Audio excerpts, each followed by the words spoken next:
Sumpah, aku bingung banget sama anak sekarang ini. Kamu tahu nggak, An? Pasienku ya, anak perempuan usianya 18 tahun ya, datang bilangnya katanya keluhannya itu jadi perut flek-flek, haidnya udah nggak teratur, katanya kurang lebih 4 bulan ini. Aku bilang hamil kali, enggak dok saya belum nikah. Udah pernah berhubungan intim, katanya belum pernah sama sekali. Aku udah curiga dari muka-muka ini biasanya anak-anak ini hamil ya. Terus aku USG dong, pertama di USG nggak mau. Aku tanya udah tes pack belum, ya udah aku USG hamil 5 bulan. Aku tanya jujur, kamu udah pernah punya hubungan sama pacarmu atau sama orang lain nggak? Pernah, ternyata dia pacaran. Udah berapa tahun pacarannya? Ini yang lebih parah lagi, pacaran udah 8 tahun. Jadi dari SD katanya dia pacaran. Astagfirullahalazim. Gimana nggak langsung nyebut, coba istighfar berkali-kali kalau kayak gitu. Jadi anak sekarang ini pacaran udah 8 tahun, nggak nikah-nikah, tahu-tahu hamil udah 5 bulan.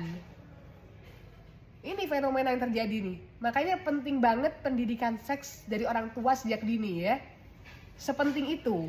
Karena sekarang nih anak SD udah pacaran-pacaran ya, dan mungkin juga aktivitas seksualnya juga sudah tidak baik sejak awal. Nggak cuma sampai di situ, dicek pemeriksaan dalam katanya flek-flek kan, ternyata ada kondiloma di vaginanya, jengger ayam itu yang biasanya kita bahas ya. Kalau bingung cari di Google kondiloma acuminata. Jadi pacaran dari SD, nggak ngaku, ternyata aktivitas hubungan suami istri sudah dilakukan dan belum menikah. Tahu-tahu udah hamil 5 bulan, dan yang lebih parah lagi minta digugurin. Nangis-nangis katanya belum siap bilang sama orang tuanya. Belum disetujui sama orang tuanya sama pacar ini. Nah, itu yang namanya abortus provocatus. Kalau sampai digugurkan, baik tenaga medis yang menggugurkan maupun pasiennya itu ada hukum pidananya ya. Abortus provocatus adalah tindakan menggugurkan kandungan yang tidak sesuai dengan indikasi medis.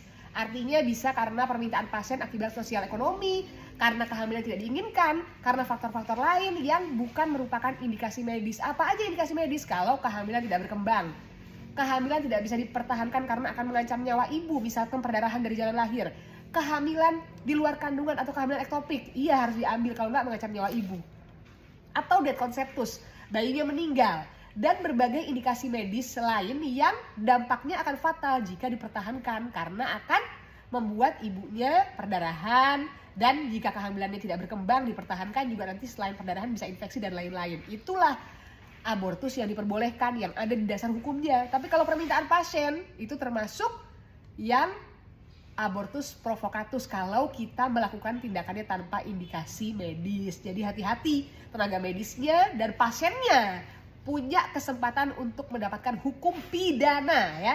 Kalau sudah hamil mau diapain? Terima kenyataan, bertaubat, memperbaiki diri, bilang sama orang tua, ngaku apa adanya, ini kesalahan saya akan menjaga anak ini udah 5 bulan, tinggal 4 bulan lagi insya Allah akan lahir.